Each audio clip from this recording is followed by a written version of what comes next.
Hey everyone, welcome to my podcast. அதாவது hosted by Gilbert, myself. HEWTMP அப்படின்னு என்ன தெரியுமா? திரும்பி சொல்கிறேன். HEWTMP. Hey everyone, welcome to my podcast. சுருக்கி இப்படி உங்களுக்கு டெக்ஸ்ட்டாக மெசேஜ் அனுப்புனா உங்களுக்கு இது புரியுமா புரியாதா?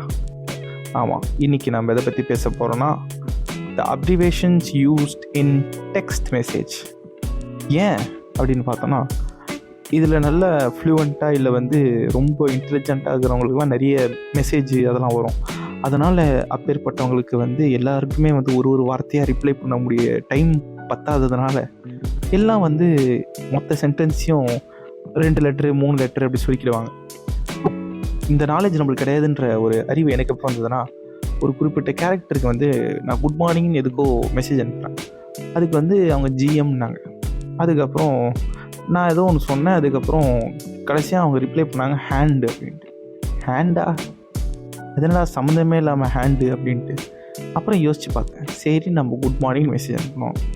அதுக்கப்புறம் என்னாச்சு, டேக் கேர்னு சொன்னோம். அவங்க அதுக்கு ஹேண்டுன்னு ரிப்ளை பண்ணுறாங்க.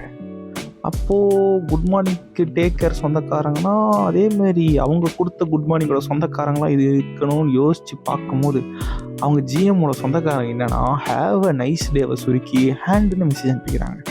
வாவ் எந்த அளவுக்கு நான் பைத்தியமாக இருந்திருக்கேன் அப்படின்றத நான் அப்போ உணர்ந்தேன்.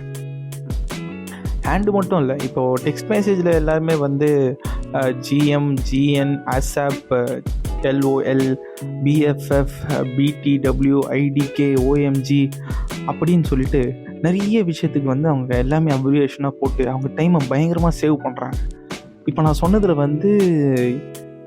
சில விஷயம்லாம் எனக்கே இந்த பாட்காஸ்ட்டுக்காக எடுக்கும் போது இதுக்கு இப்படியும் சுருக்கி சொல்லலாமா அப்படின்னு இருந்தது.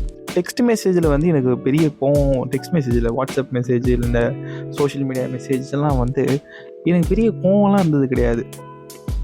ன்ற அந்த ஒரு வார்த்தையை நான் கேட்குற வரைக்கும். ஆமாம், ஒரு 5 வருஷத்துக்கு முன்னாடி எங்களுக்கெல்லாம் விரோதியாக இருந்த அந்த கே அதையும் தாண்டி இப்போ நிறைய அப்ரிவேஷன்ஸ்லாம் இருக்குல்ல.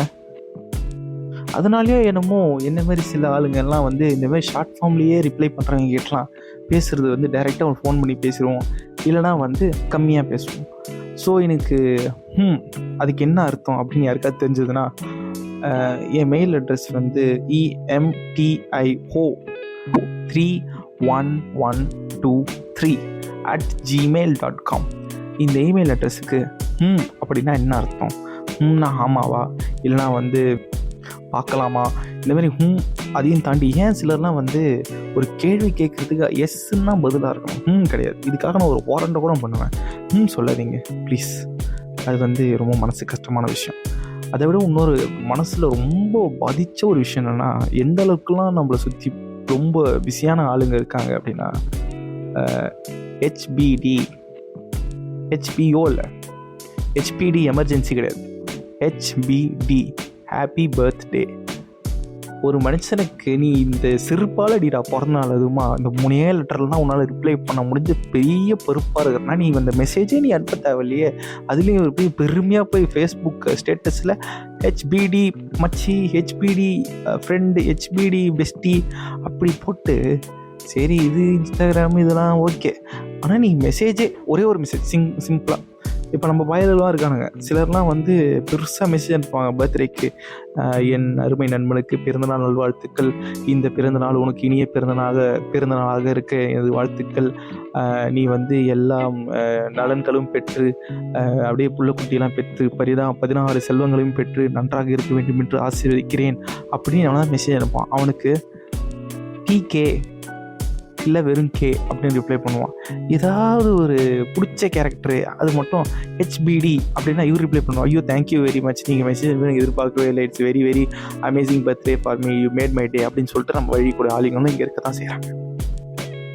ஆனால் நம்ம எப்படின்னா கரெக்டோ தப்போ ஒரு மரியாதைக்காக சில விஷயம்லாம் கொஞ்சம் எக்ஸ்டெண்ட் பண்ணி சொல்லலாம்ல. இந்த ஜிஎம் ஜிஎன்லாம் தினைக்கும் பேசுகிறவங்கிட்டலாம் ஓகே. அதையும் தாண்டி இந்த HBD, RIP, அதுக்கப்புறம் கே, முக்கியமாக இந்த மாதிரி ஒரு சில வார்த்தைகள்லாம் அவாய்ட் பண்ணிவிட்டு நார்மலாக நம்ம எல்லாத்தையும் பேசுகிற மாதிரி எப்படி இருக்கீங்க, நல்லாயிருக்கும் அப்படியே நம்ம தங்கிலீஷ்லேயும் பேச ஆரம்பிச்சாச்சு. இல்லைனா கொஞ்சம் மரியாதையை கருதி ஹாப்பி பர்த்டே அன்றைக்காவது ஹாப்பி பர்த்டே இதெல்லாம் யாராவது மண்டையை போட்டாங்கன்னா ரெஸ்ட் இன் பீஸ் ஃபுல் ஃபார்மில் போடுங்க. அதுவும் முக்கியமாக இந்த மாதிரி புரியாதவங்களுக்கெல்லாம் இந்த மாதிரி ஹேண்டுன்னு ரிப்ளை பண்ணி கன்ஃபியூஸ் பண்ணாதீங்க. ஹேண்டுனா கை தான். ஹேவ் அ நைஸ் டே அப்படின்றத நாங்கள் ஒன்றும் கற்றுக்கணும்னு நினைக்கிறோம். ஆனால் நாங்கள் கற்றுக்கிறதுக்குள்ளே நீங்கள் அப்டேட் ஆகிட்டு போயினே இருக்கீங்க.